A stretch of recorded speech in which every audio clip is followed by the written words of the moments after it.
afternoon to one and all. I will be just starting my presentation. Give me a minute. I'll share my PPT, ma'am. Sure, sir.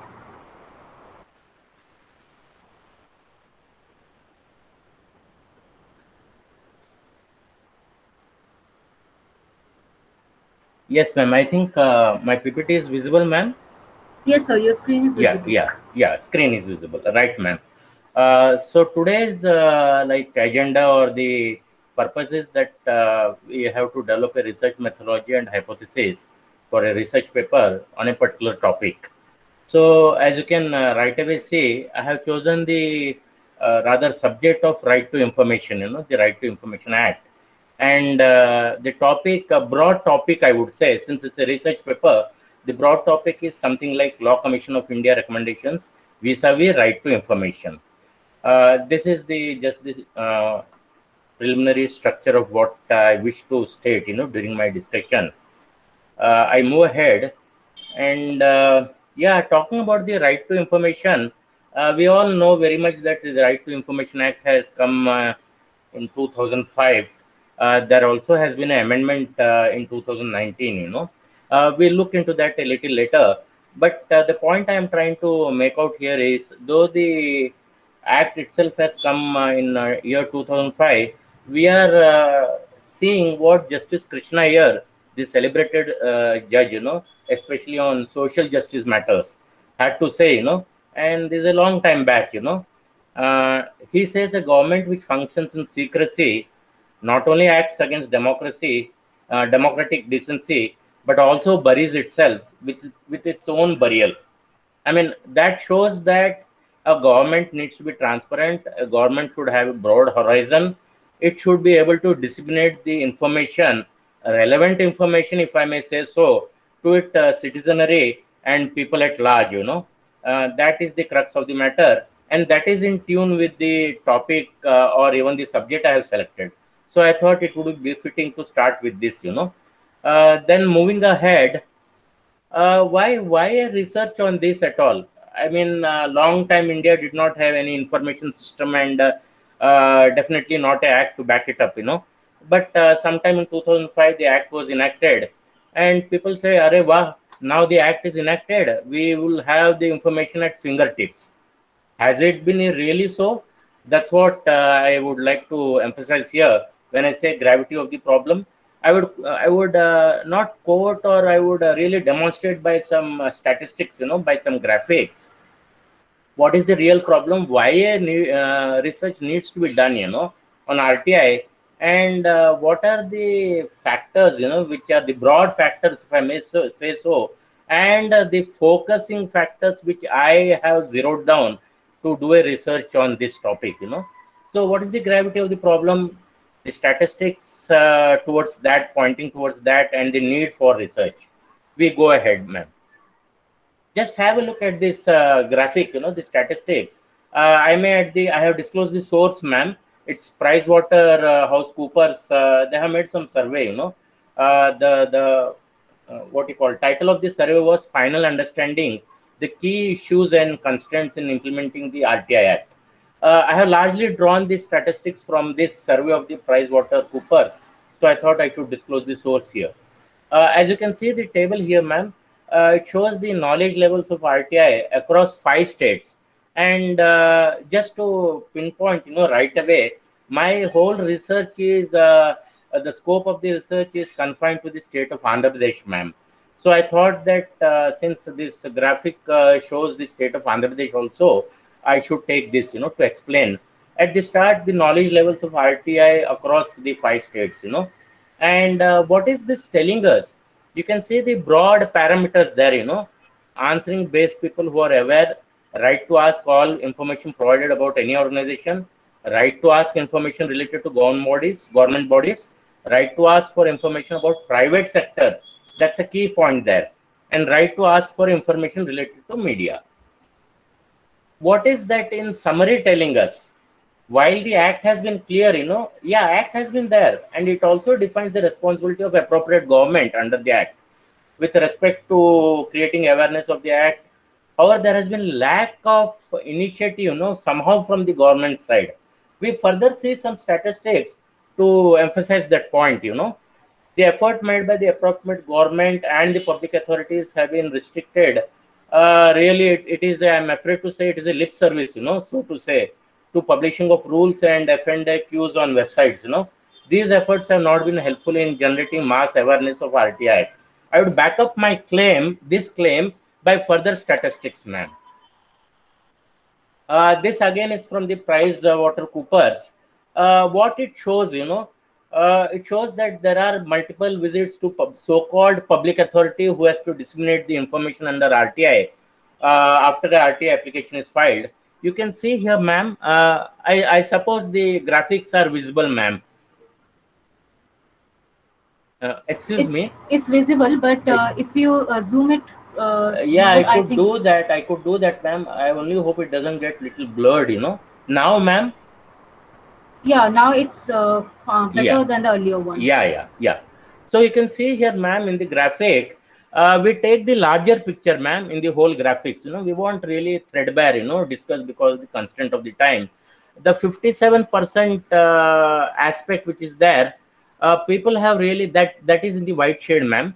People have visited, half of the population has visited more than 5 times after filing the RTI application. Then it is anybody's guess what do you get at the end of the day, In fact, some people would give it up, at the end of the day. It is so cumbersome. Then even after going there, seeing somebody there, the PIOs, the public information officers, no help was available, 49% said no help was available. No person sometimes was there. If even a person is there, he would, very nominally guide, throwing at your face some booklet or some guideline, and please have a look. That's the guidance they get, So this is a very startling graphic, ma'am. So the lack of assistance in filing the application under Section 5.3, under Section 5.3 of the RTI Act, it is expected of the PIO to assist the citizens in drafting RTI applications.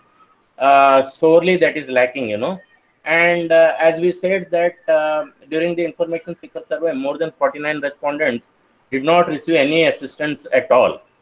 So that's the grim picture actually. Now, if at all they have received some assistance, it was incomplete and irrelevant information being provided by PIOs, and it shows that almost close to 77%, sorry, 98% in the state of AP. I'm actually focusing in the state of AP because my research is scope is limited to the state of AP, ma'am. So that's a whopping 98%, ma'am.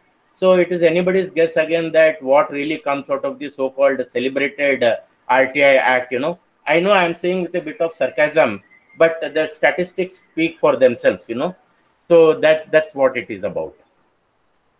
Then pendency levels at the second appeals at various states, Again, having a look, slightly better picture, in AP, which points out to about 36% of pendency cases.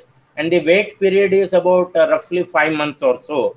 So a little bit hope is there, but all in all, mixed picture, Then we're moving on further.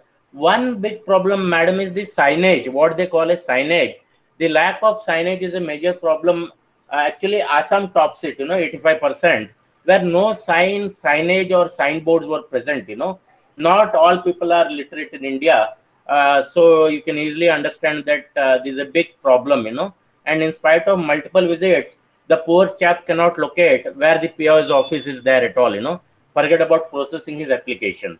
So again, you can see the startling statistics, ma'am. This really points out what it is all, The moot point is we are discussing is what is the need for research at all, such as celebrated act. These are the grim pictures which necessitate research. Now, there has been an amendment of 2019 Act, ma'am. I'm not into personal with anybody, neither any political figure or any political party. Just from a pure law student point of view, I'm trying to bring in whatever work the picture suggests, The picture says so much of it actually. Though there has been an amendment, I mean, there is little to say in the amendment, We'll also briefly discuss this amendment. That is one of the focus areas of my research, ma'am. Because after 2005, almost after 2 decades, amendment has come in, but it has really complicated the matters rather than solving them, ma'am. So this is what I again wish to emphasize on. Now we come to the problem under study, since this is a research paper. The problem relates to ever-increasing need for relevant information to citizens of India. Actually, there is no gainsaying of the fact. That's really the moot point. Even after enactment of the Right of Information Act 2005 and nearly after 2 decades, there still exist bottlenecks, for fair and transparent, implementation. There is a typo error. Implementation of the RTI Act. So that's the problem under study. And what are the gaps in law which necessitate the study, as such? Since the title itself, you all recollect, so I thought it would be befitting to suggest a broad report of the Law Commission of India, which is the 275th report. It talks about public authority, and if I'm not wrong, the report runs into about 125 pages. It's a bulky report. So that is still the public authority concept has not evolved, it has not settled. I'll little later come to that. Then the second focus, as I already said, it is the RTI Amendment 2019 Act. In fact, by the RTI Amendment 2019 Act, instead of giving more clarification and giving more powers under the RTI Act to the citizens for seeking information, government has acquired a sort of jurisdiction, over terms, conditions, tenure, salaries of the information commissioners at both center and state level. Now, what this does... sorry to interrupt you, sir. Yes, ma'am. This is just to remind you that we have 2 more minutes left out of the scheduled time slot. Yeah, please give me 2-3 minutes, ma'am. I'll conclude. Yeah, sure, yeah, sir. Please, ma'am. I continue. So, so really, this 2019 Act has dented the parent RTI Act, because it has brought all the commissioners and PIOs, everybody, really stakeholders of the RTI Act under government control. One wonders really what independence the RTI mechanism and the machinery will have, And last but not least, they celebrated again PM CARES Fund, 2020 it was floated. And there is, I have quoted a case law, ma'am, which really says that the public authority concept is settled. But it appears that the PM CARES Fund, when application was made under RTI, they said we have nothing to do with it. We are not answerable, So this also needs to be really debated upon. Therefore, the need of research. And we just come to the objectives. It's to study the legislative provisions, then any existing lacunas, and redress the mechanism, and whatever the overreach it has got, look into that. And what is the judicial contribution? Is it in sync with the legislature? That also would be under an objective, is one of the objectives of study. And of course, the analyzing the shortcomings and providing remedial measures, and evaluate the PM CARE Fund. So research methodology, it's a both doctrinal and empirical study, ma'am. And as I said earlier, limited to the state of Andhra Pradesh. It would be for a period of 5 years, ma'am, and both covering primary and secondary resources. And the universe will be to make the research work original and authentic. The researcher will endeavor to gather views of the information commissioners, eminent scholars, academicians, honorable judges of the judiciary, as well as the lawyers and the cross section of the citizens, ma'am. Sampling, I would prefer the stratified random sampling for conducting the research, ma'am. And other sources also will be referred. And the research will be accomplished by utilizing both qualitative as well quantitative methods, that is surveys, documents, records, personal interviews, respectively. The tool adopted would be obviously questionnaire and interview schedule. Statistical tool would be descriptive analysis, inferential statistics will be used. And the timeline will be, ma'am, 3 years. And yeah, scope, the limitation of the research will be, it is confined to the state of Andhra Pradesh. And one more thing, the data analysis involves classification, tabulation of data, and statistical applications. Preparation of the report will be done after drawing major findings and conclusions from the analysis. And this is the hypothesis, ma'am. One can just glance at it. I wouldn't want to read it because the paucity of time, but this is the hypothesis I have framed, ma'am. Then this is the suggestions which are there. This I would say is the part suggestions actually, because it's both doctrinal and empirical research. From the point of view of doctrinal research, this is. So empirical research, after I gather the data, obviously I'll be coming up with those suggestions. And lastly, last but not least, This is a budget, ma'am, for the propository, because it's a research paper, it's a project which I have to undertake both doctrinal and empirical study. So this is the budget which is proposed for this entire study of 3 years, ma'am. So with this brief presentation, I conclude my presentation, ma'am, for the given topic of today in my for me. Thank you so much, sir, for sharing so many statistics and their sources. Yes, thank you. It's my pleasure, ma'am. Now I request the next presenter, Dr. Priju Bhaskar, to present her work.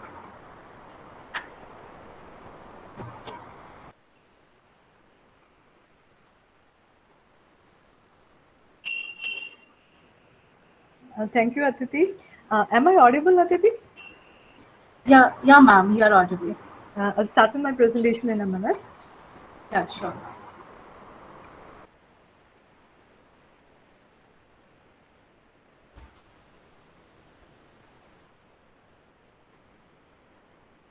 Is my presentation visible? Not yet, ma'am. Not yet. I think it will take 2 minutes, few minutes actually.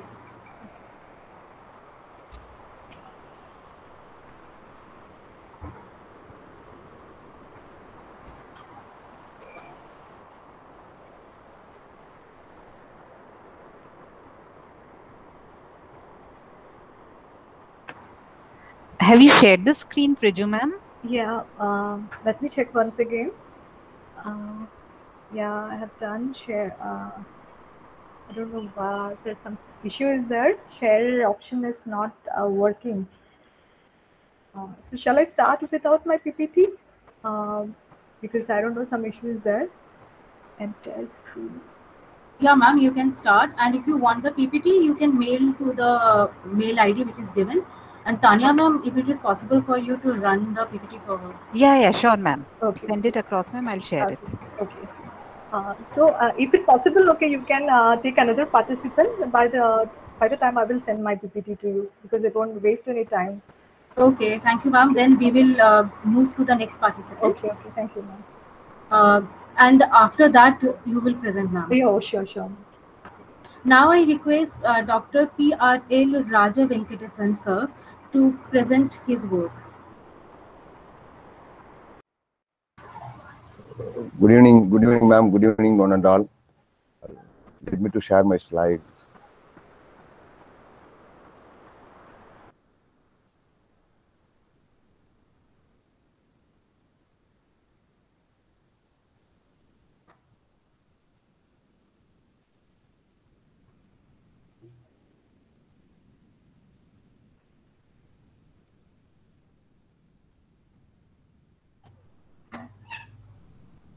Ma'am, the slide is visible now? Not yet, sir. Now it is visible. Okay, ma'am. Good evening to one and all. Today I'm going to explain about the legal assignment 2 with regard to the research methodology as well as the formulate the research hypothesis. The topic which I have chosen is the protection of traditional knowledge in India. What are there? Because in case of the protection of traditional knowledge, there are so many things which you have to discuss. Particularly, what is the research methodology and what are the hypotheses? Ma'am, the slide is visible, ma'am, now? No, sir. It's totally black. Okay. Is it okay now? No, sir. I think you present it once again, sir. No, it shows that it is. It's fine now, sir. It is fine now. Okay, ma'am. Yeah. Yes, sir. Now which is Okay, ma'am. Now you should know what is that mean by traditional knowledge. As far as the traditional knowledge is the knowledge we have from one generation to another generation. By whom? It is by the local people, it is by the indigenous people. Share so many things. For example, the traditional knowledge by way of stories and legends, folklore, songs, because they are really they are having a rich knowledge. And now the question about why should we protect that knowledge? And is there any international mechanism, because they are really having a rich knowledge and they possess a lot of the information, and which is very much useful. They have the medicinal value with, for example, turmeric, and they know that even how the particular disease will be cured, because they have the some drugs, and they have some indigenous or knowledge. They know that how that has to be cured. And my whole the research methodology which I have framed here, it's only based on doctrine as well as the non-empirical. And because the what is the doctrine? Because we should find out what are the area with regard to the traditional knowledge and how that has to be pulled in which way by using the material. Another one is as far as the knowledge is concerned, because we have to know what are the historical background behind it, what are the historical method behind it, because once we know the historical method, then only we will be in a position to understand that how it was and how it should be and how it has to be protected. The third one is with regard to the comparative method. For an example, as far as the traditional knowledge is concerned, one is a developing countries, another one is a another one is a developing, one is the least developing countries. Here, only the least developing countries, they are having information. They are having the rich natural resources. Okay, that is the reason why how that has to be protected. Last one is regard to the analytical method. Because the analytical is quite interesting to focus more on analytical method, because then only we will be in a position to understand that what are the issues there, what are the kinds of areas there, how it has to be protected step by step basis. Okay, that is with regard to the we can raise how that has to be justified writing the proper research formula. Here you can raise a lot of issues. The only thing is only by having the primary and the secondary sources alone, what are all the issues are there and how the issue has to be solved. Here my research as far as the traditional knowledge is concerned, because I focus on legal aspect also, because law relating to the traditional knowledge, for which there are so many legislation protected. For example, another one is the patent, because section 3 subclass C is very clear. As far as the traditional knowledge is concerned, and it should not be considered patentable subject matter. That is very clear. And then other questions like, for example, even in the copyright and patent, is there other way to go in order to what happens as far as the traditional knowledge is concerned, and there is no sui generis legislation, there is no separate legislation at all in order to protect the traditional knowledge, because that is a main tension. Because if you go for the report, a lot of report, even if you go for the WIPO report, even if you go for the report which was prepared by the indigenous people, even for the commission committee and also for the ECOs, they used to specify that at least we have to have a special legislation for that, and we have to learn what are the area, even which will be useful in a different field, and how that has to be protected, for which it clearly mentioned only based on the primary as well as the secondary sources. Another one is the limitation of the particular study. Actually, why I am saying that limitation here, because the traditional knowledge itself is a diverse area. If it is a diverse area, we have to focus particularly in a particular area, and because otherwise difficult to it's very difficult to cover the area in which the traditional knowledge has gained much, because you should know our limitation. If you understand the limitation, you should know that all the contemporary issues, how we have to work on it. Then only we can come to the conclusion properly by saying that what should be done in order to protect the traditional knowledge. Another one is when we frame we should know that what are the, why I am putting all these things here, we have to properly formulate the research questions, because if you identify the research area, that's fine, but we find the research areas, how to go for research questions also. But I have framed few research questions, because there are a lot of research questions are raised, but for the time only few research questions. First one is, to what extent the traditional knowledge has been protected as well as achieved in international level. That means that international protection. It is less in nature. For an example, I will tell you. First one in conventional biological diversity, in which Article 8 subclass J, another one is Article 15. The one interesting thing is that if you are going to exploit, the knowledge from those people will be rewarded, because you should not get benefit out of it without rewarding to them. Then there is a formula, there is a concept called access and benefit sharing. For example, if I basically from the indigenous community, if the another person like the multinational company or the company who are having some the commercial background behind it, in order to exploit the traditional knowledge, what they have to do that they are doing it also because they used to exploit the knowledge and they are commercially getting benefit out of it. But finally, there is no, and only less profit to the indigenous people. Actually, even in a report, they used to say that most of the indigenous community people, they are not aware of what. That is the reason international is less, not yet. Because I have framed this issue, why? Because countries are developing countries, least developed countries. It's true. Because when we have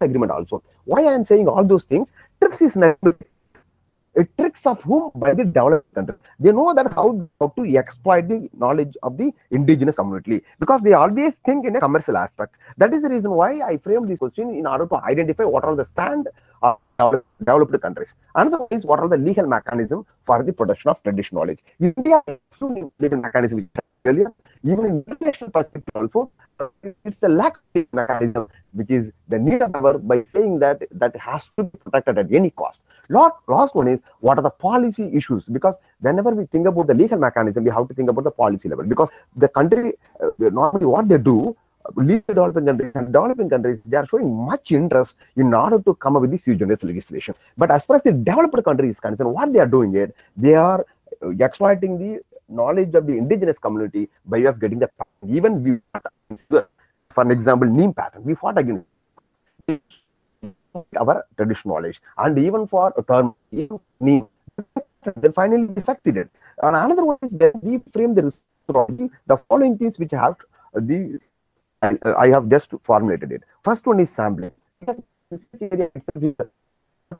non-empirical. In non-empirical, the report, even some sampling which would be like an empirical method, sometimes it will be with the fact study. In order to get some ideology, at least you have to go on through it, and we will do the sources, like as a primary sources as well, secondary sources. Even in a collection of data based on the agreement, based on the convention, based on the report, based on the commission report, particularly, even the tools and the statistical methods which used to follow. And the timeline, because it is a doctrinal and non-empirical, that is the timeline only for 3 years. Then the limitation itself only to focus the legal aspect of traditional knowledge. Then finally what I did it, the hypothesis which I have framed it. The hypothesis, whenever we prepare hypothesis, we care about it, because hypothesis should focus on, first one is what will the issue, and the to be to say what is the existing problem is that. What the existing problem is that, as in my hypothesis, I have clearly made that the fact that traditional knowledge has been protected by way of legislation as well, and also the convention, still it has not been protected. Questions. Why I'm doing all those things?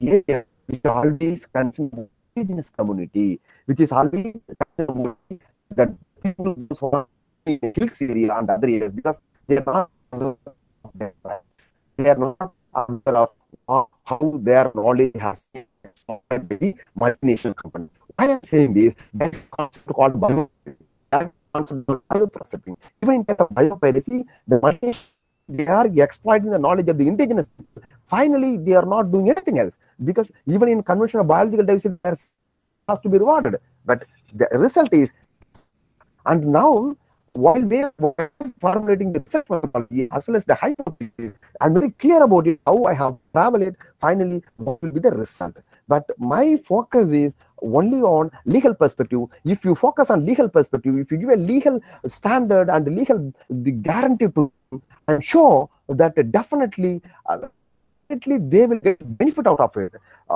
Thank you, ma'am. Thank you. I hope that Thank you. Thank you so much, sir, for sharing your work Thank you, with ma'am. us. Thank you. Thank you, ma'am. Thank you so much. Now I request Dr. Pirju Bhaskar ji to present her work.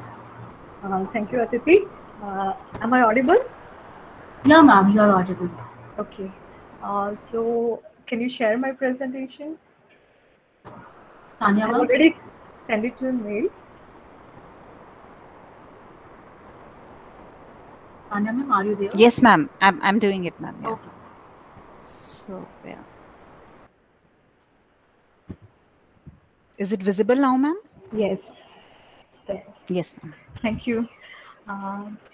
Start with the title of my paper as a critical analysis of approach of Indian judiciary in cases of transnational custody of child and transnational parental child abduction. Next slide, please. Yeah. There can be a difference of opinion when it comes to the right of a child to live in a happy, healthy, and productive life. The maximum enjoyment of such life is possible only when they are nurtured in a healthy family environment, enjoying the love and care of both the parents. Unfortunately, all are not lucky enough to live such a life. Marital discord and separation of parents play a havoc in a child's life. The child custody dispute and the predicament of choosing one parent over another is a painful experience for a child, and the situation worsens when the child custody fight transcends national boundaries. Dispute over transnational custody of the child and transnational parental child abductions has increased in the era of globalization of families, leaving a long-term psychological and traumatic effects on children and left behind parents. In India, the problem of transnational child custody and transnational parental child abduction started to surface in 1980s.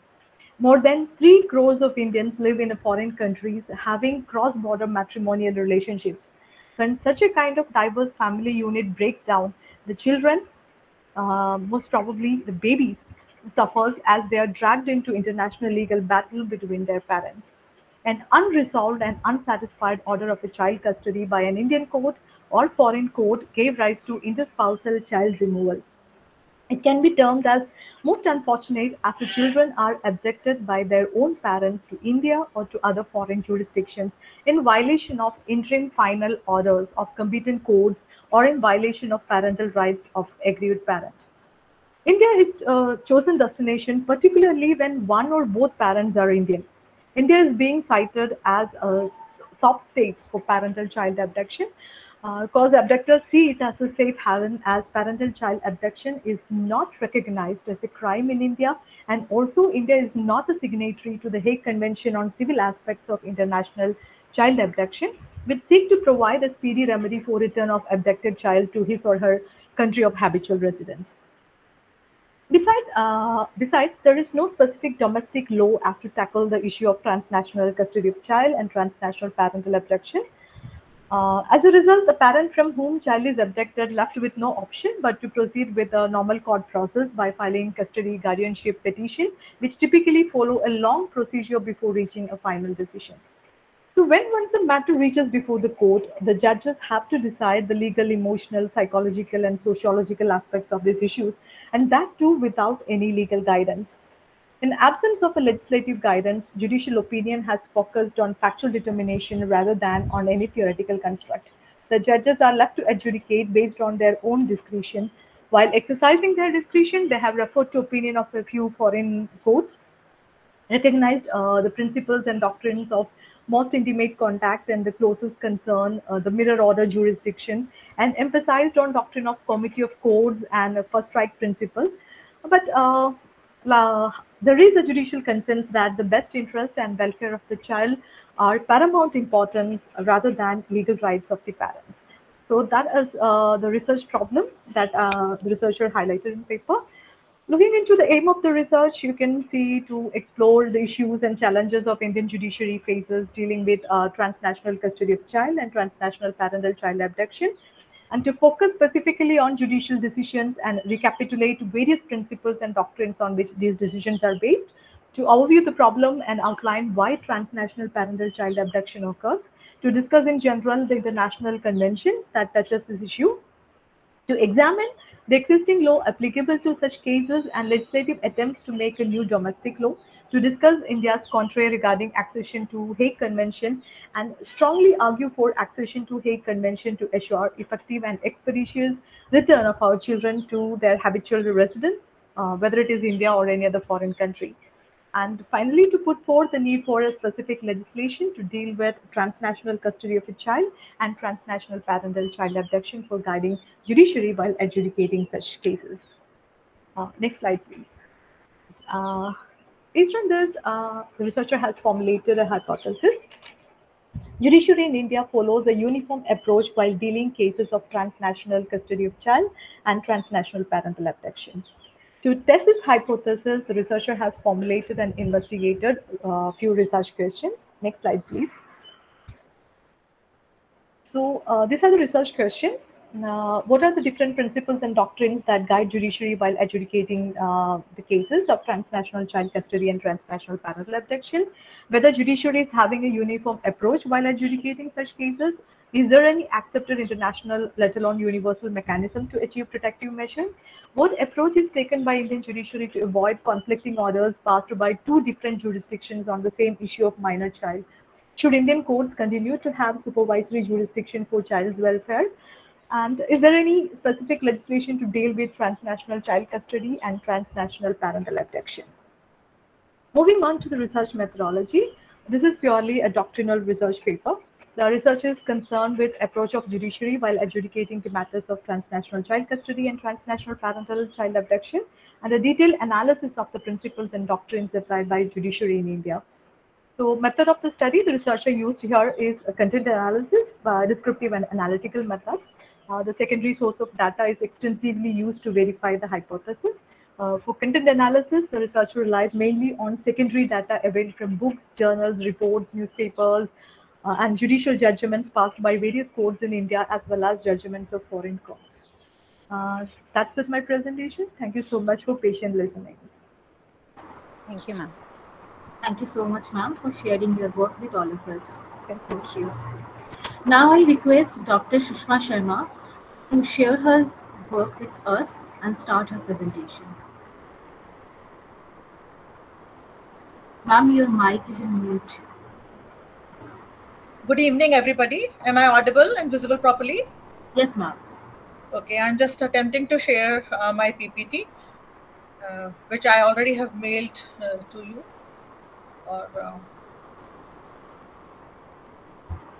Is it visible, ma'am? Not yet. I think it will take a few minutes. Okay.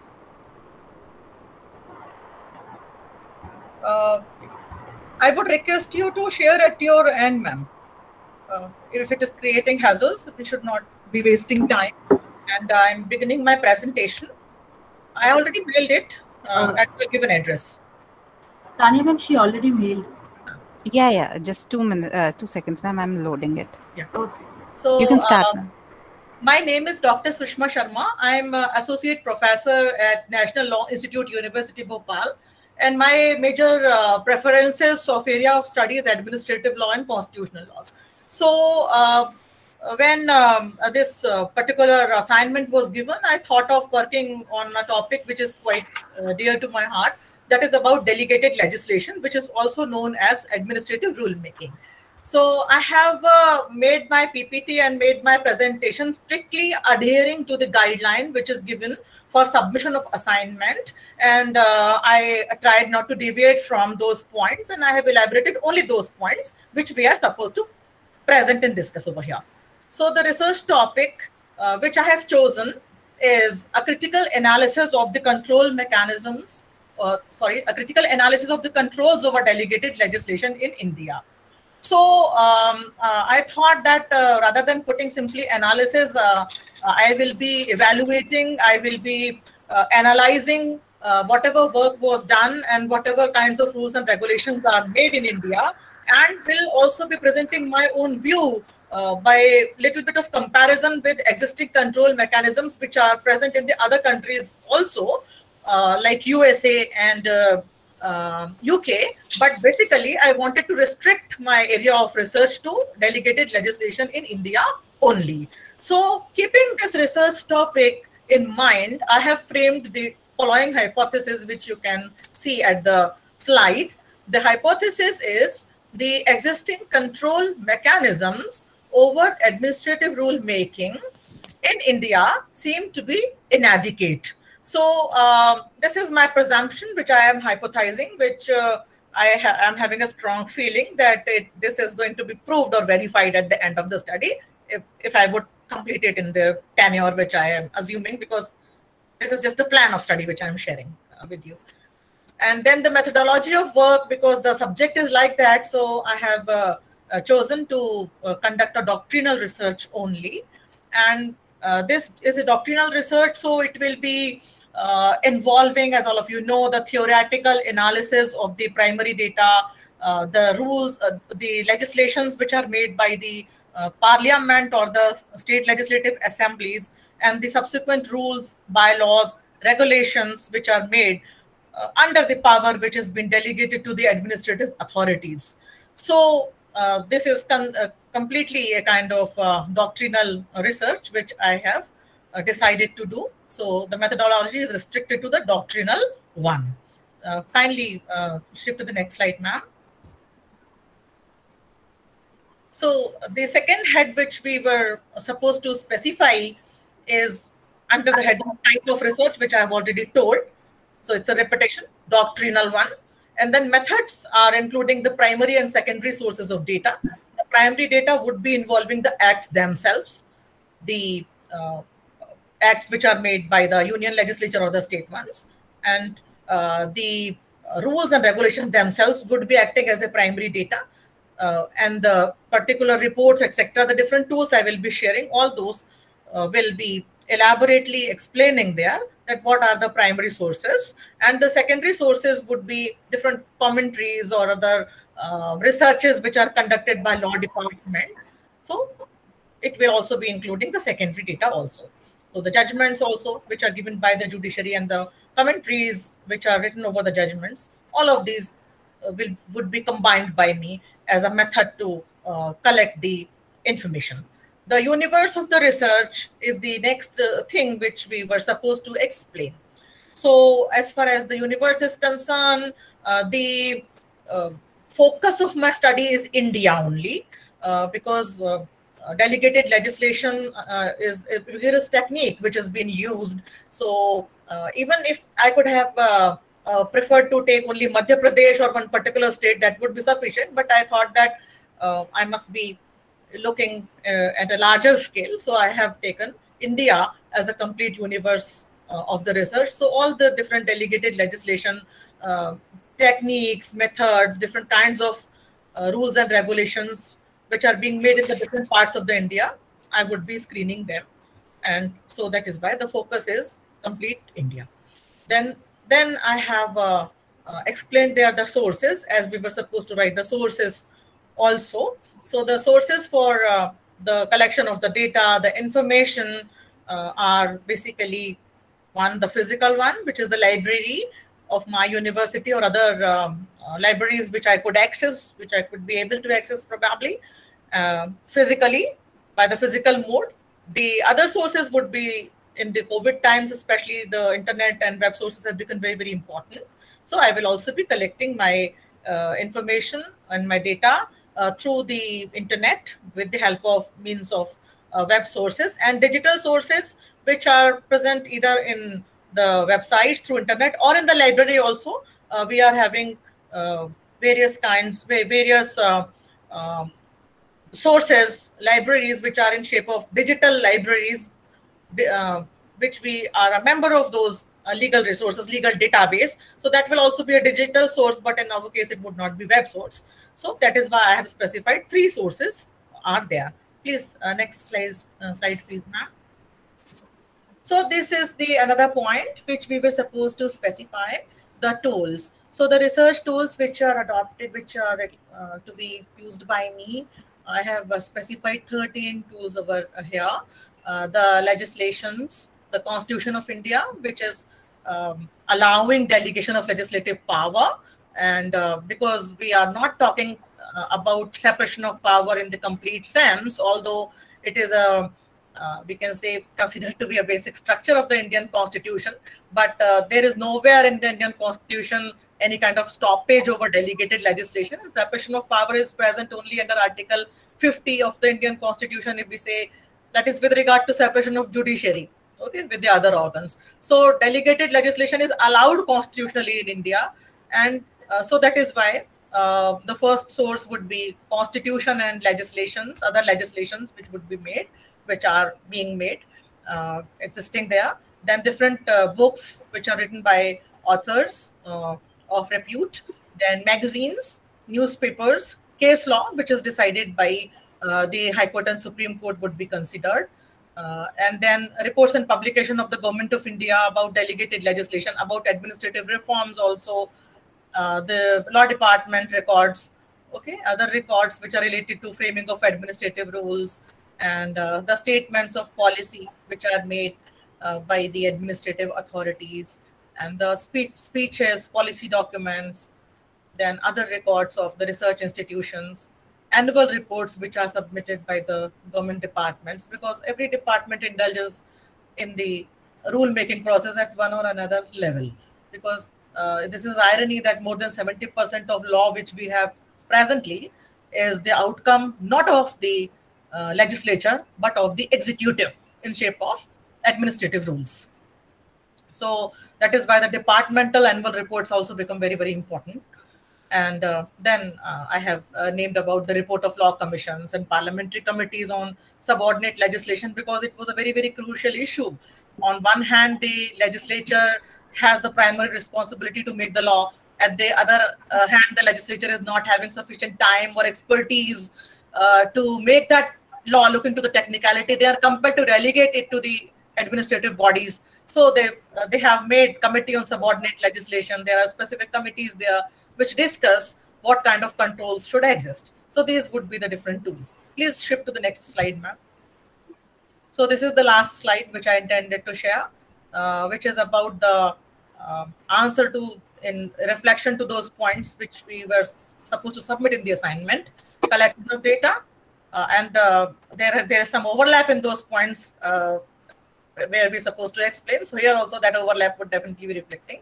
So collection of data, research is initially doctrinal. So different research tools look into the requirement I have used, and there is no scope for me to employ any statistical tools, so I have not used those tools.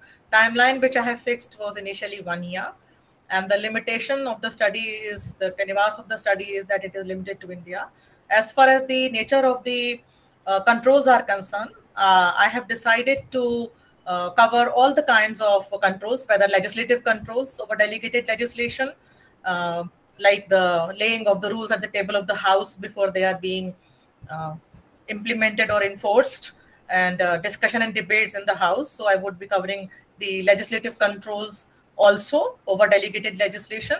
I would also be covering the executive controls over delegated legislation, like executive itself frames some basic framework which they are required to follow when they make the rules. Some procedural safeguards are mandated by the primary law, and which is made by the legislature, and some outlines are given by the executive also to self-regulate to what extent it should make the rules. And then the publication of the draft rules for the opinion of the people I would consider. Consultation with the interests likely to be affected. These are the techniques which are used by the executive for making proper delegated legislation. So how far is it a proper control, that I will examine. And because I have included the case studies also in that as a source of my study, and the cases would be a kind of tools to analyze the outcome. So I will also be looking at different cases. Judicial control primarily, I intend to mention judicial control also I shall analyze. So I will be analyzing that how effective these executive, legislative and judicial control over delegated legislation are. So because every researcher has something in the mind when he or she hypothesizes. So I know that I would be finding those controls not so effective. So this is the hypothesis, this is the presumption which I think I would be able to, it would be verified, most likely to be verified in the end. So thank you so much for giving me the opportunity to present, ma'am. Thank you, everybody. Namaste. Thank you, ma'am. Thank you so much, ma'am, for sharing your work and describing us in detail how to develop research methodology and formulate a hypothesis for a research work. Thank you so much. Thank you. Regards to all of you. Now I request Preeti Anand ma'am to share her work with all of us.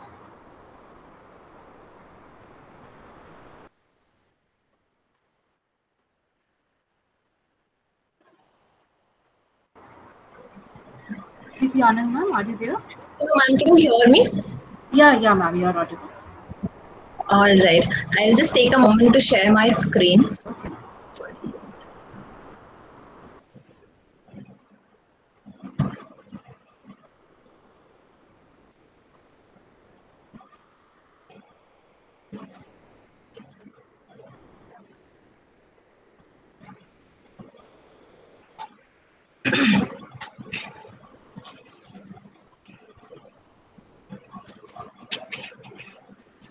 Is it visible, ma'am? Not yet, ma'am, but I think it will take 2 minutes. All right.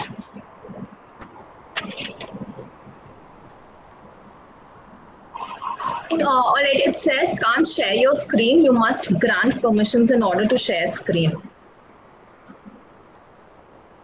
Anandya sir, are the host Yes, ma'am. controls a problem? Sir, kindly check, sir. Preeti madam is not able to share her screen because it seems the host has not provided her the controls. I have given control to everyone. It says share with their screen, send chat message. All the controls are with everyone. I'll read out the error that shows here is you must grant permissions in order to share screen. I think there's some problem.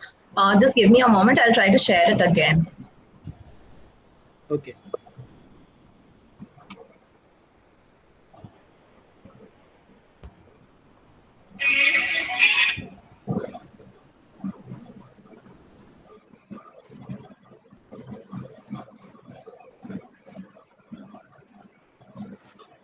Is it visible now? I mean, is it? Not yet, ma'am. Are you facing the same issue? Oh, now it is. No, mine is actually shared. It will take a moment. All right, I'll start with it. It's Now it coming, is right? visible. Yes. So, yeah, good evening, everyone. Good evening to the organizing team and all the participants here. I've chosen the same topic yesterday. That's condition of women prisoners in India, which is an empirical study of XYZ prison in the state of Bihar. Majorly, in today's presentation, I shall be talking about research methodology that I have opted for and the hypothesis of my study. My study is partially analytical in nature and partially non-doctrinal, which means that it is partially doctrinal in nature and partially non-doctrinal in nature, which is empirical in nature. I have kept it both in picture because I shall be making analytical study of the available, I shall be resorting to sources for analytical study such as relevant articles, books, legislations, and judicial pronouncements. And the outcomes of it shall be tested by the non-doctrinal study, which is, for example, if there is a right that comes out, that is prisoners have the right to privacy, then I shall be able to test that outcome with the help of the non-doctrinal study. That is what majorly my research or my methodology is based on. Then the sources of analytical studies, as I've already cited, are relevant articles, books, legislations, judicial pronouncements. Moving on forward, the nature of my research is majorly qualitative and to a little extent quantitative in a way that I shall be able to, or I shall be in a position to put across data in a quantitative manner, such as how many prisons are under trials and how many women prisoners are actually convicted, how many of them are living with their children inside of the prisons. So that is basically about the quantitative part. However, the qualitative part would be majorly focused on, that's actually the condition of women prisoners in a very qualitative manner. Now, how have I determined my universe? My universe would consist of, or maybe let's say, why have I chosen this XYZ prison? I've chosen it because it is the central prison in the capital city of the state, with the maximum number of female inmates as per the government data, which the researcher feels would significantly reflect the accurate picture of the condition of women prisoners. Now, why have I chosen like 30 who are going to be my respondents in data collection for the purpose of non-doctrinal study? Those are 30 women prisoners, some prison officials, and some several staff. The basis for sampling or the basis for choosing these people as the respondents are majorly the fact that they volunteer to, and apart from the fact that they volunteer to, it's also that I needed a picture to be put forth by not just the prisoners but also the officials and the staffs, because that would basically give us a true picture from both the ends, as to both the I'll be in a position to evaluate or analyze the problems faced by the prisoners as well, and the problems faced by the prison authorities in regulating those prisoners. Or sorry to interrupt you, ma'am, in the beginning. I request other participants to keep their mic on mute so that the presenter voice is clear to others. All right, shall I continue, ma'am? All right, so this is one of the reasons why I've chosen this prison. Also, now, why have I chosen 30 respondents and some of these respondents apart from those 30 prison women prisoners is also because I could not, considering the fact that this is a time and an area-bound study, I had to restrict it to a limited number of people and also to a limited number of limited space. Now, moving on forward, the tools of data collection for the purpose of non-doctrinal study that I've resorted to is interview and observation. For the purpose of interview, I had 3 sets of respondents for which I had prepared 3 sets of schedules. 3 set of schedules with certain open-ended questions and certain closed-ended questions. Now, apart from that, the researcher, that is me, had also went for another tool of data collection, that was observation by means of observation in several contexts. For example, cleanliness of the toilets, or say the area or recreational activities that was present. So this is the tools these are the tools that I've collected, that I've resorted to for the purpose of data collection. Now, moving on forward, the limitations that I faced in the course of, say, research, hypothetically, number one is the prison study so far that has been conducted with, in India, or say even beyond India, that I resorted to for the purpose of my analytical study, has been restricted to, or has been conducted on male prisoners in general or in particular, and there hasn't been any study, or there hasn't been much of studies conducted on female prisoners. So that certainly does not give me a clear idea when I was conducting analytical studies as to what is the current position analytically of the female prisoners. The second limitation that I faced is the interview of the inmates were conducted in the presence of the prison staffs, which again gives us an idea that, okay, this is probably the responses that I could get from the female inmates were probably not real, were probably under the fear of those prison staffs. The third of it was that the data collection, as I had already said, was time and area bound. So it was restricted within a period of 15 days, the data collection from the female prisoners, which the researcher, that is me, believes to be too short a duration to make the right observation in the course of conducting the study. The last limitation that I could put across is the female prison staffs weren't too cooperative in responding to the schedule or the questions in the schedule, because they obviously would have a sense of bias towards their job and towards the task that they are assigned. These are the limitations. Now, moving on to the hypothesis that I have for my research is that something that I already stated in the yesterday's presentation, that a person who happens to be both a female by gender and a prisoner at the same time is the most likely to be deprived of human rights, considering that both form a set of marginalized section of our society. Not marginalized, let's say somebody who's most likely to be deprived of the fundamental rights. Now, needs and requirements of female prisoners are often denied and neglected, probably because of the tiny population. This is an assumption that the researcher, that's me, is making. The unique problems that's faced by the female prisoners, such as lack of provisions for menstrual hygiene, sexual abuse, children's education and upbringing in general, their mental and physical health, are sidelined too because of the tiny population that they have. Now, this certainly impacts mental and physical health of the inmates and their chances of reformation and rehabilitation. So the two variables that I have across here is that the lack of facilities in the prisons is actually affecting the chances of reformation and rehabilitation, and which affect reintegration of theirs in the society. Now, this would also, the another variable along with the second variable is also the fact that this would also increase recidivism, the rate of recidivism. And the last possible hypothesis that the researcher has built is that there needs to be a consistency, not just the need, basically the hypothesis. गीला ही था ना ये, आगे तो चप्पल पहना ना, तो मेरा ये समझ हो गया। एक दो दिन बाद दूसरा लगा लेंगे। I'm sorry, I request Miss Renu Sirotia, please keep your mic. Yeah, thank you.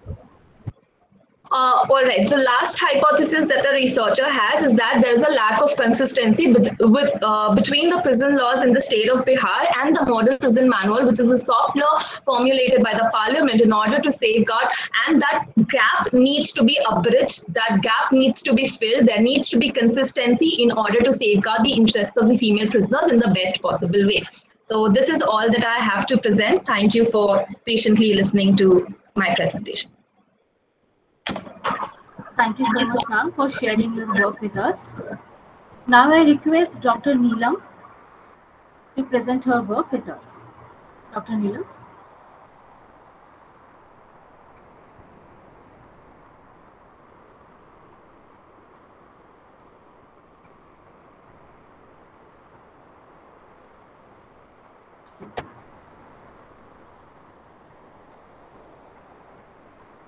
Dr. Neelam, ma'am, are you there?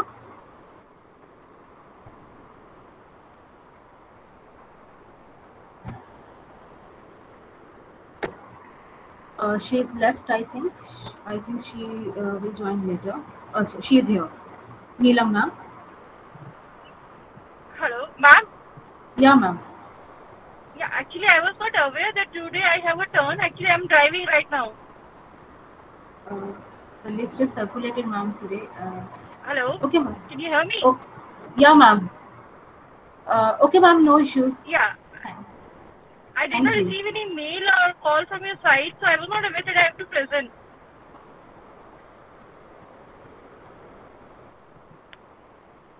Ma'am, I had personally sent out all the mails and it was posted also in the WhatsApp group. Maybe, you know.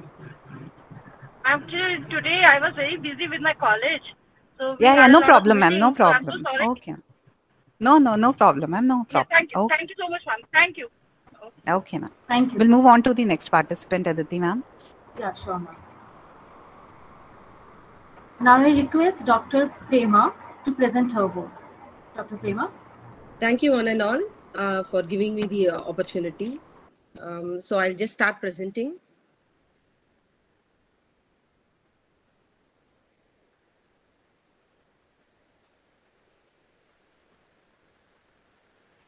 Hope the PPT is visible. Yes, yes, ma'am. Yes, ma'am. It is visible. So you can see here. So today the topic I have just taken here, it is a very broader area under the intellectual property rights, a study of Indian law on patenting of biotechnological inventions in the light of TRIPS. Right. So here you can very well see here. While you are going to go through TRIPS itself, it gives you a number of research topics here.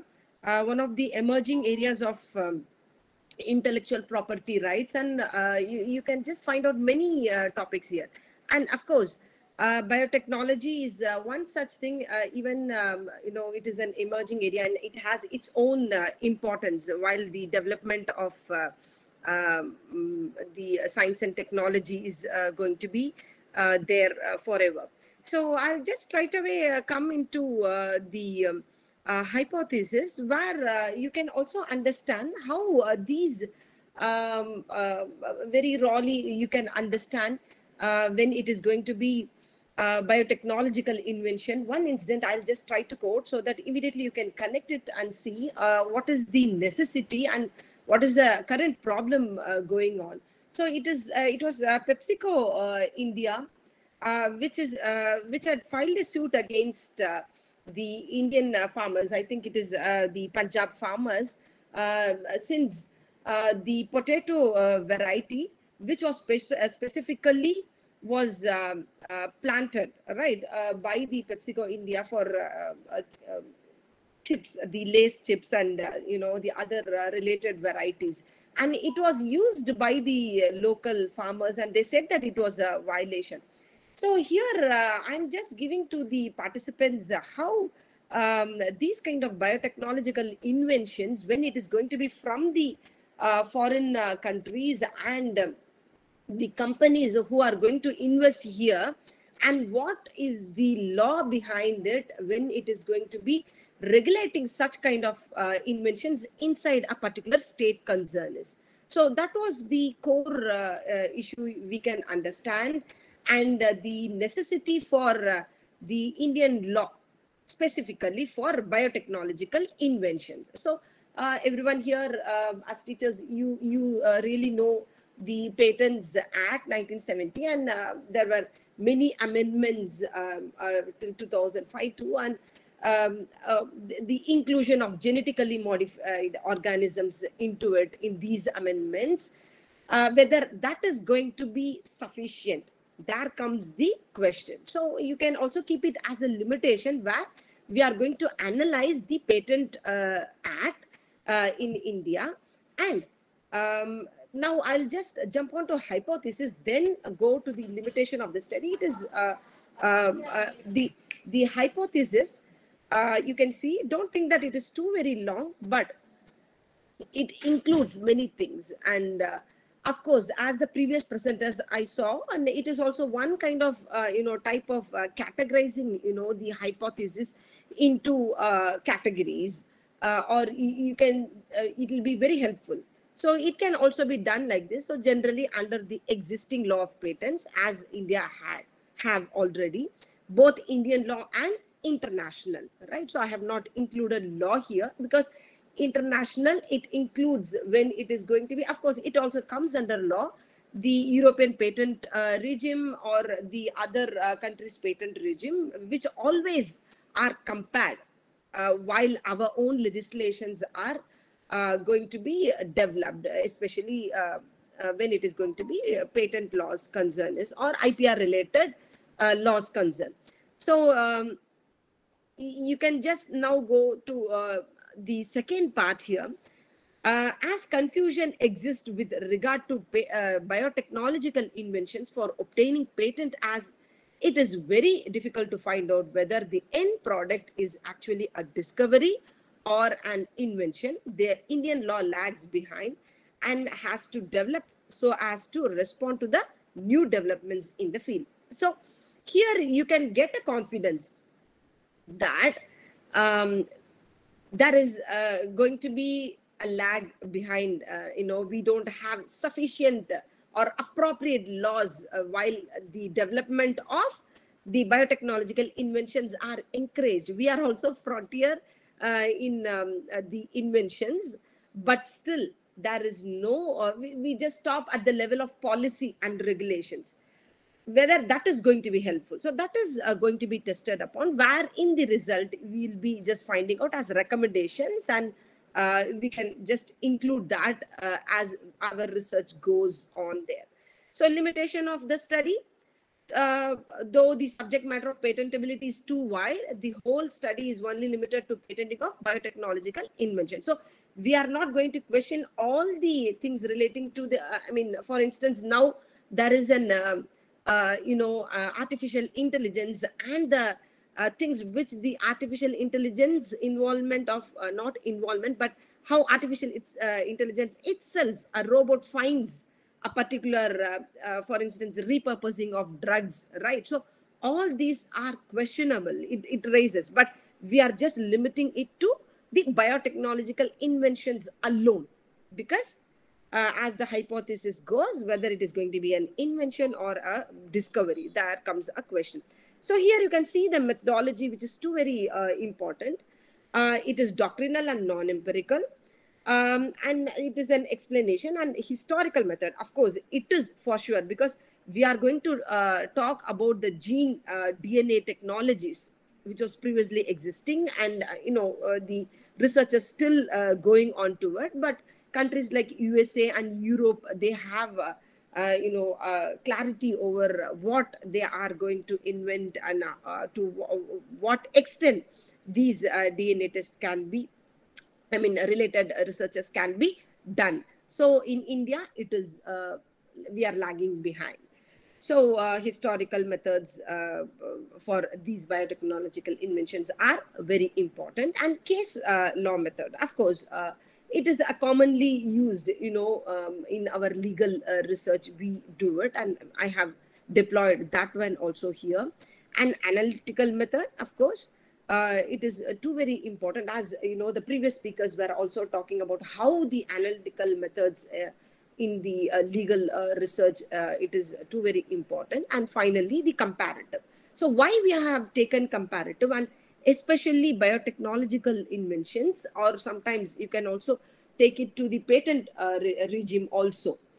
How the European patent, so that is what in the research I have checked upon, and also the developed nations. So you can just ask me, see, India is a developing country, and why we need to look upon a developed nation as a comparative analysis. Of course, we have to, when it is going to be the developing or the, we are already, in a place where we have to compete in the race we are. So we have to just go along with the developed nations, so that our legal regime, particularly in the protection of biotechnological inventions, will be better, right? So we have ethical issues also here, which will be concentrated. And don't get panic while I have just mentioned the sources here. It's just an example to what kind of laws we have to look upon here.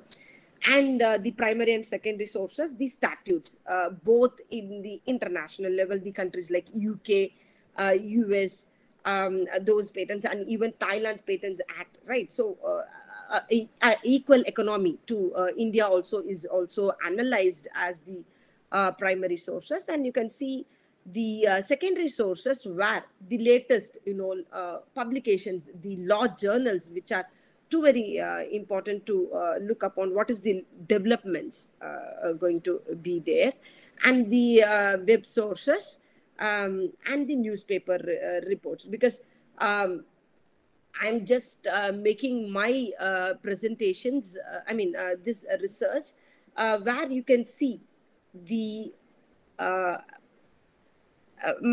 can you just see the Word document? Yeah. Yes, ma'am, it is visible. So here you can see, because I did not include it in the PPT, it is too long. The research questions are too very important, because it gives you more opportunity, and it always give you a kind of hope that I'm going in appropriate directions to my research. And the limitations, as I was mentioning, it will be very helpful. And don't think that it is too very long. Why we need this many research questions, as you can see here, which I have not yet explained, but you can include it, where it is going to be the bioprospecting, biocolonism, biopiracy. All these are the relevant issues why we need a appropriate authority for biotechnological inventions, right? Because already these things are happening. Even in India it is happening. So it is, I'll not say it is high time, because we have crossed that. Because 2013, the BRI bill was there, but still it is a bill here. So the research question extends till then.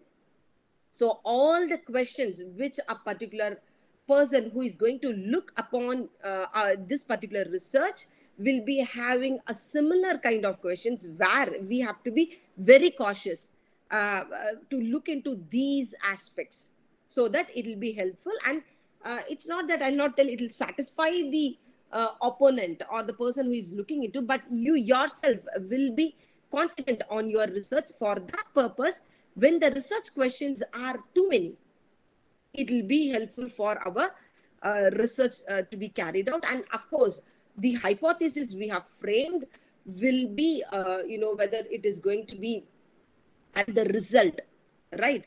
How it is going to, whether it is going to be giving you a positive or a negative result, right? Whatever, but it will be helpful. So that is the requirement for these many research questions. So I have just framed nearly 16 to 17 research questions.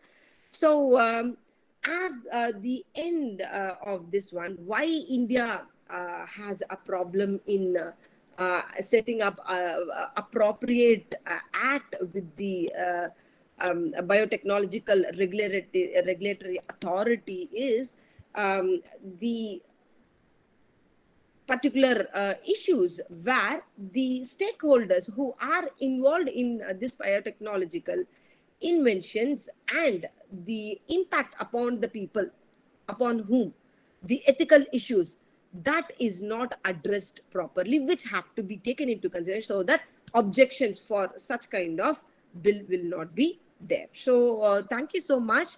I just thought that I'll just limit myself here with the presentation.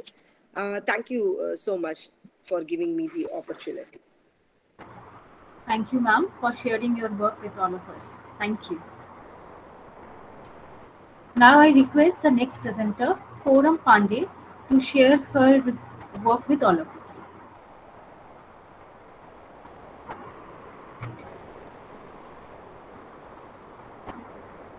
Are you there?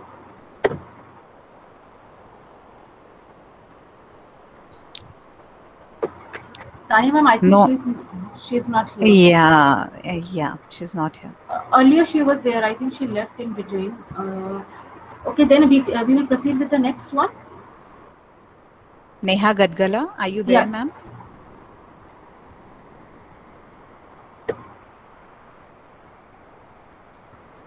I think the participants today are in a weekend mode. So I request. Yes, ma'am, please. So I request Mradul Singh to present her work with us. Ma'am, are you there?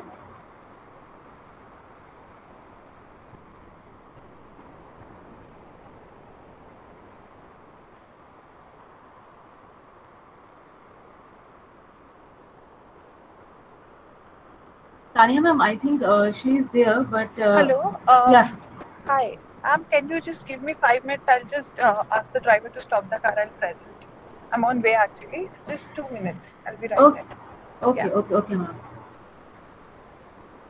In between, I request the participants, if they want to discuss on certain topics, the floor is open. If they want whatever presented today, any questions on that?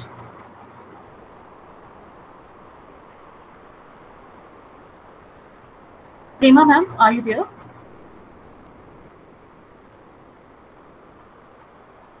Prema ma'am?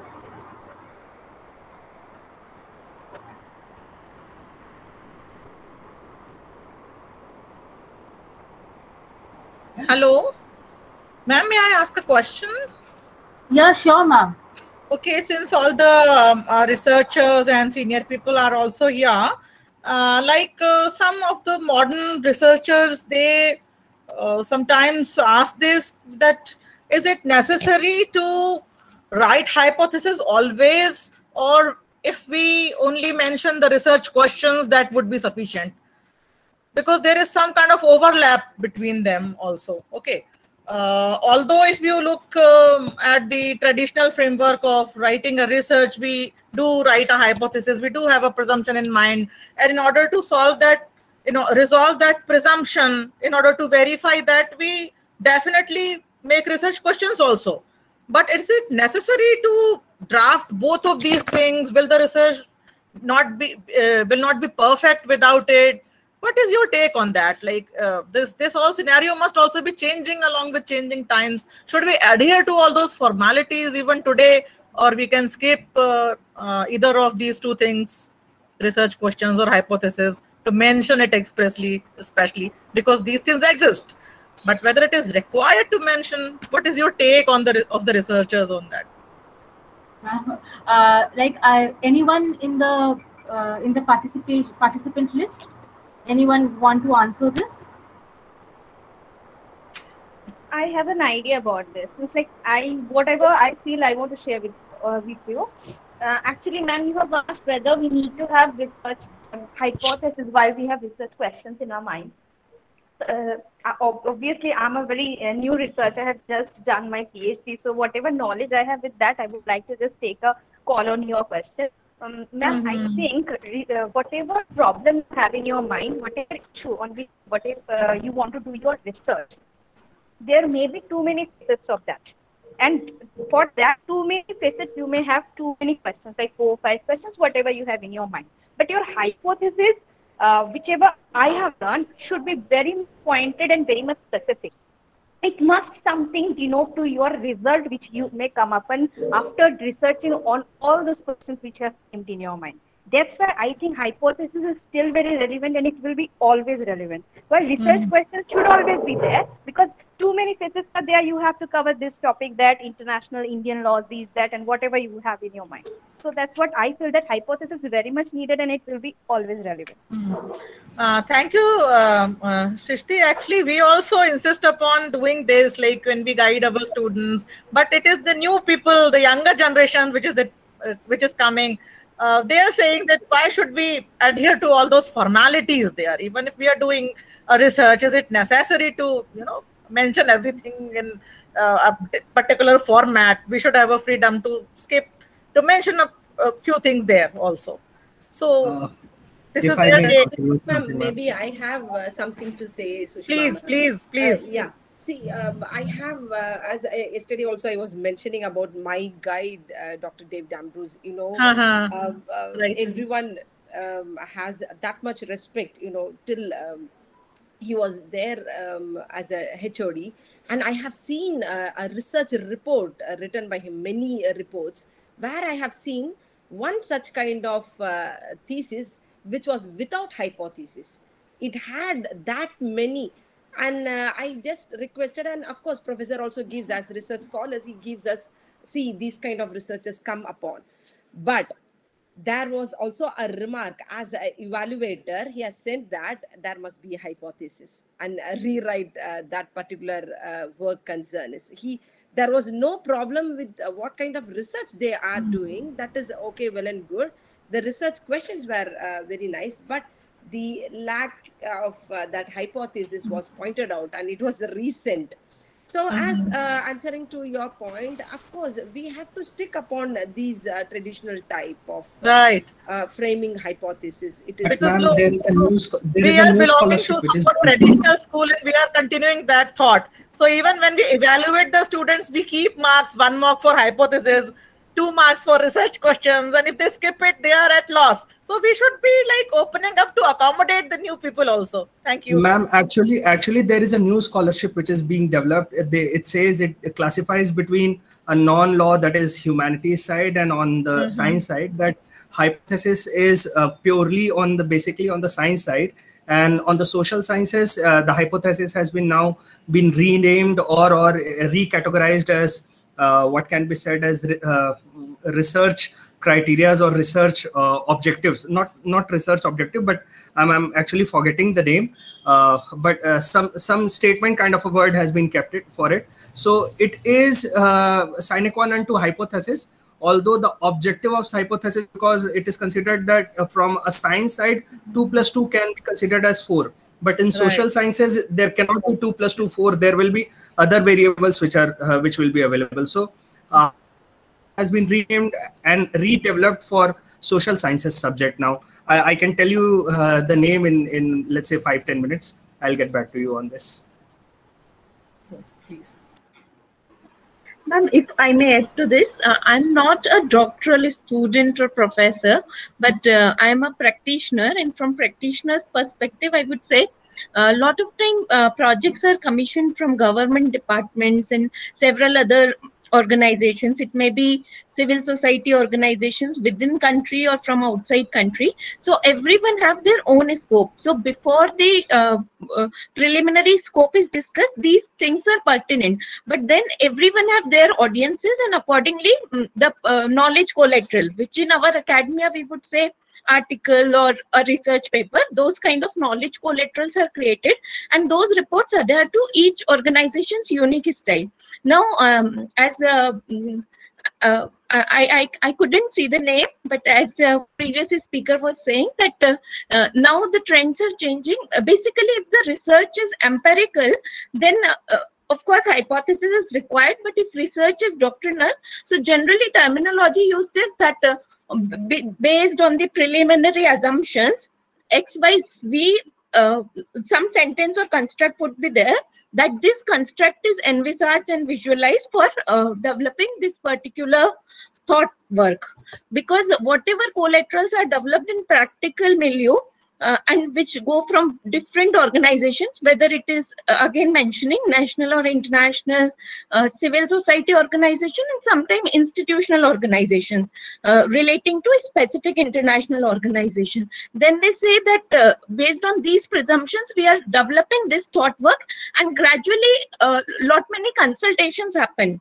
Because everything which is done in these circles, these things feed into policy work, which either goes to national government or to some international organization. So everything is called as assumption. Another, after the evidence, everything is called as organic paper, because all the papers are continuously developing with consultations, and other people from other circles or other parts of the world or other departments, they would be giving input, and these papers are organic and they keep on developing. So a lot of these kind of things happen in practical milieu. The term that I was looking for was central argument, ma'am. Central argument, which is used sine qua non to hypothesis in some of the social sciences research these days. Thanks. Thank you all for such a healthy discussion. I think Mridul Singh, she is ready. So I request her to present her work with us. I hope I'm audible. Yeah, you're audible. Yeah. Ma'am, just to before beginning, I would just request you to share my presentation. Great, it's already there. I'm so sorry that I may not be in the perfect sitting right now.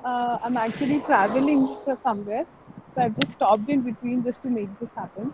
I was hoping that I would be reaching the destination soon, but it just got delayed somehow. Anyway. No problem, ma'am. We really appreciate the effort that you're putting in giving this presentation. Really appreciate it. Please continue. Yeah. So, title of my presentation would look like that it begins with a legal critique on decriminalization of adultery. So now, during the course of my reviewing of the literature on this subject, I realized that there's lacunas and certain complexity which arises with how the whole act of adultery has been decriminalized. Now, one thing which very starkly came out to me was how there could be rise in cases of rape, because there was this particular judgment, I believe it was from the Madras High Court, and it was also taken on record. So that particular judgment, what happened was that the husband and the wife, they had some disputes over certain little things. That continued further, and the wife slept with the paramour. However, towards the end of it, but because the paramour and the husband were friends, later on, due to some enmity between his friend, who was the paramour of the wife, they furthered their enmity, and finally a rape case was charged on him.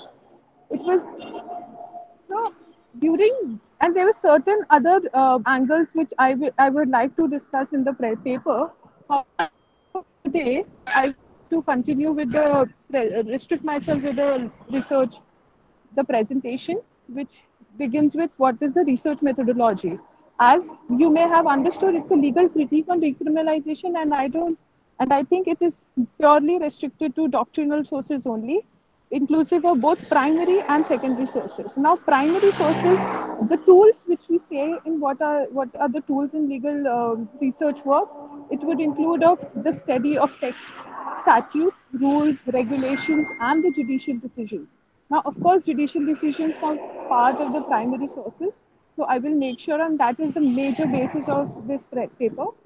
The secondary data, commentary books, the journal articles, the research reports, internet articles. Now, all of these together will form a major part of my presentation.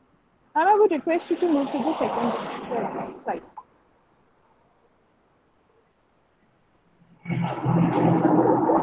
So the second slide talks about the research hypothesis I have framed for the presentation.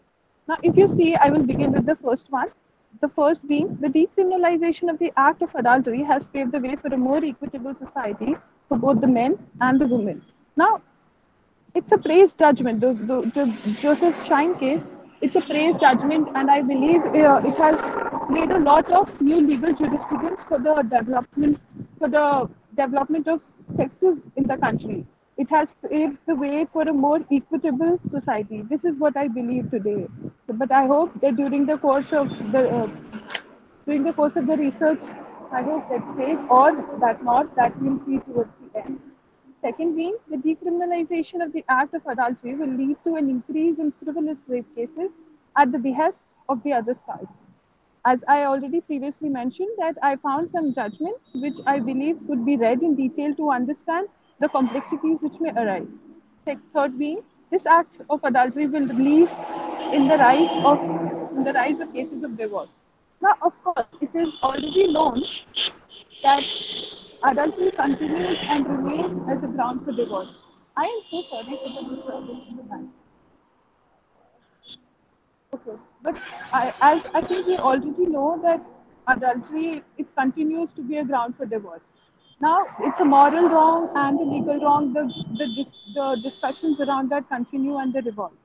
So, but I also understand that I just think at the review of the literature, or whatever literature I've been able to hand over and understand and read, that it may probably lead to a rise in the cases of divorce. So our assignment, I think number 2, restricted ourselves to these 2 topics, which I believe I have covered, and I hope that suffices. And thank you so much, everyone. I'm so sorry for being so abrupt. Thank you so much, ma'am, and I really appreciate your dedication that you specially stopped to present your work. Thank you so much. No, thank you so much. And wish you a very happy journey.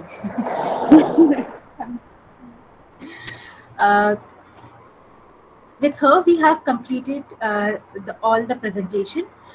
Now the floor is open for discussion. If anyone has any question or any points to for discussion, the floor is open.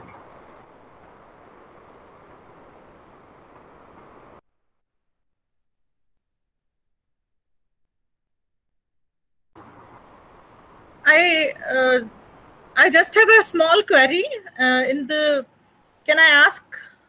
Yeah, sure, ma'am. Now we will be moving towards the teaching, making of the teaching plan, etc. in the forthcoming week. So one gentleman also asked, what should be the duration for which we should make the teaching plan? That is not mentioned in the assignment instructions. So please let me know that. That is my only query. Even okay, ma'am. Necessarily presently, later also you can answer this, so that we would take that span of classes in mind to make the syllabi and to make the teaching plan. Ma'am, can I just hello? Hello, Dr. Yes, sir, you're audible. To this side. Am I audible? Yes, sir, you're audible. Yeah, I think that's the teaching plan or the course outline. That's 45 classes, I believe. It was given in that this thing, you know. It is given in the guidance. It's not only 45 classes. No, it was not only 45 classes. Hello. Hello. So please continue. You are audible. Yeah. It was not just only 45 classes. In the question per se, only on the day 1, there was the same question was posed, and Honorable Vice Chancellor of our university has clarified that it depends on which on kind of course a person can create their syllabus or something like that. Because if you feel that your course needs 4 credit and 40 classes, you can take up 40 classes. If you believe that as per new CPCS model you want to go ahead with 6 credit course, then you can take up 60 classes. It is completely dependent on the willingness of the teacher and the teacher giving the importance to those subject. So it can be either 4, 5, 6, anything. Okay, I heard that, but I thought maybe for the sake of uniformity, you people would have decided something. Okay, thank you. So it's our discretion to decide. Thank you so much. Absolutely. Thank you. Now I hand over the floor to Tanya ma'am to conclude the session. Ma'am, please. So, dear participants, if there are no further comments, Vishnu Kumar sir, anything further to say? No, ma'am. That's about it, ma'am. Okay. In fact, thanks for the clarification. It's flexible actually, isn't it? Instead of 40 or 50, or like sir said, if it's 4 credit or 5 credit or 6 credit, we could extend it to till about 60 classes even, depending upon the subject which we are going to present the course line on. Okay, sir. Yeah.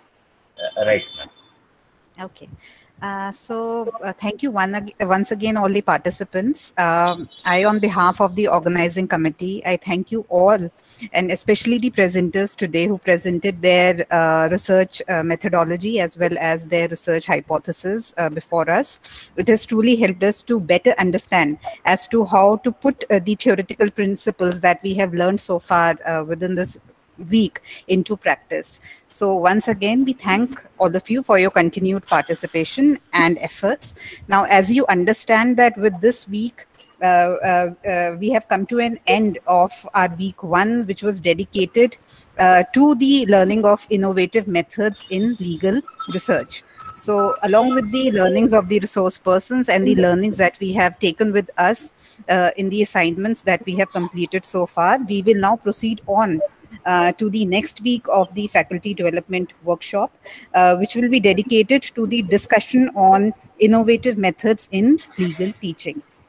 So the very first resource person who will be speaking on the topic, the basic skills of a teacher, would be Professor Dr. Afzal Wani, and we will be listening to him in the session which is scheduled on Monday. So with this, we conclude the first week. Thank you, all of you, and we can close the session now. Thank you. Thank you, ma'am. Thank you.